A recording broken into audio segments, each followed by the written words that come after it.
वालेकुम, क्या चाल है दोस्तों। उम्मीद है सब खैरियत से होंगे। तो दोस्तों मैं इस वक्त पुर्तगाल लिस्बन की बड़ी फेमस तरीन जगह पे खड़ा हुआ अल्फामा पे। यहाँ से आपको पूरा लिस्बन पीछे से नज़र आएगा। यहाँ से पूरी स्ट्रीट है जहाँ पे आप पैदल ही वॉक करके जाएँ। पूरे रेस्टोरेंट्स हैं, बहुत ज़्यादा फेमस प्लेस है और जो भी पुर्तगाल लिस्बन में आता है वो इस प्लेस में मस्ट आता है। आज मैंने बात करनी है लीगल एंट्री के ऊपर कि आपने यूरोप में जब पुर्तगाल में आना लीगल एंट्री कैसे करवानी, क्या प्रोसीजर है, ईच एंड एवरीथिंग इसके बारे में आपके साथ डिस्कस करेंगे। तो सबसे पहले बता दूं दोस्तों, यूरोप में पुर्तगाल में सबसे ज़्यादा इमिग्रेशन देने वाला जो कंट्रीज़ है वो सिर्फ पुर्तगाल ही है, जो कि आप लीगल तरीके से एंट्री करवा के डॉक्यूमेंट्स बनवा लेते हो।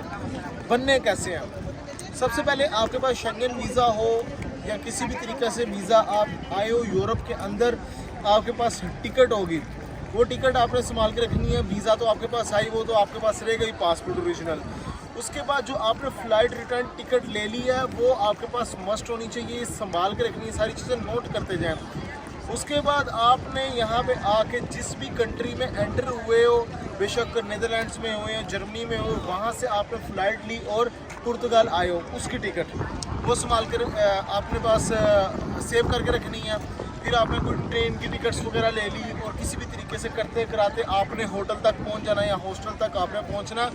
उसकी जो टिकट्स होंगी वो आपने अपने पास संभाल के रखनी है। फिर होटल में जब आपने जाना है वहाँ पे एक पेपर आपने बनवाना है, जिस होटल में आपने जाकर रहना है वो पेपर आप जाएंगे, वो फ़ौरन से आपको एक पेपर, आपने कहना मुझे एक लीगल पेपर चाहिए, तो वो आपको एक पेपर बना के दे देंगे।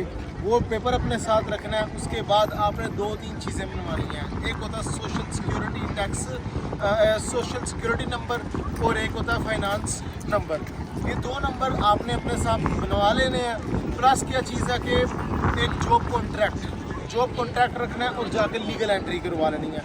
ये जितनी मैंने चीज़ें बताई ये क्यों है, वो बेसिकली आपको शो करवाने के लिए आप लीगल तरीके से एंटर हुए हो। और ये तब तक संभाल के रखनी है, टिकट सारी हर चीज़ अपने साथ संभाल के, एंट्री की स्टैम्प्स की तब तक संभाल के रखनी है जब तक आपके पास फिंगर की डेट्स नहीं आ जाती हैं। तब तक ये आपके पास एक प्रूफ रहेगा कि हाँ मैं इस कंट्री के अंदर लीगल आया हूँ। कैसे लीगल आया हूँ?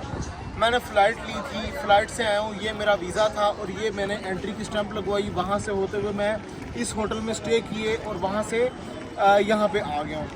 अच्छा, अब जॉब कॉन्ट्रैक्ट क्या है? जॉब कॉन्ट्रैक्ट नहीं मिलता तो फिर आप दूसरा प्रोमिस पेपर लगा सकते हो, जिसमें ये होता है कॉन्ट्रैक्ट का प्रोमिस कॉन्ट्रैक्ट, जिससे कह सकते हैं कि मेरी एक जगह पे बात चल रही है, एक शॉप पे चल रही है या फिर किसी भी एम्प्लॉयर के आगे चल रही है कि वो मुझे जॉब दे देगा, ठीक है, वो इसे एक प्रोमिस कॉन्ट्रैक्ट कहते हैं।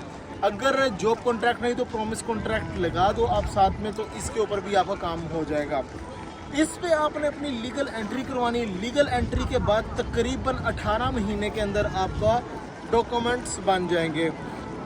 अच्छा, अब यहाँ पे बात आती है इतनी देर बाद डॉक्यूमेंट्स क्यों बनेंगे? दोस्तों बहुत सारी पेंडिंग एप्लीकेशन पड़ी हुई है जिसको वो पूरा करते करते इतना टाइम लग जाता है। फास्ट ट्रैक में अगर आपने एप्लीकेशन बनवानी है या फास्ट ट्रैक में आईडी कार्ड लेना है, वो भी एक तरीका है, उसको मैं किसी नेक्स्ट वीडियो में बताऊंगा। अच्छा, अभी मैं सिर्फ डॉक्यूमेंट्स बताता चलूँ पुर्तगाल में आपने आना किस तरीके से आ सकते हो। 6 महीने की statement, passport picture, NOC, VFS global के थ्रू सबमिशन करवानी है, अपॉइंटमेंट लेनी है, अपॉइंटमेंट के 15 दिन बाद रिजल्ट आएगा। डॉक्यूमेंट्स आपको मैंने बता दिए हैं, नहीं समझ आती ऑफिस आ जाना। तो गाइस नेक्स्ट वीडियो मिलूंगा नए टॉपिक पर। ख्याल रखें अपना, टेक केयर, अल्लाह हाफिज़।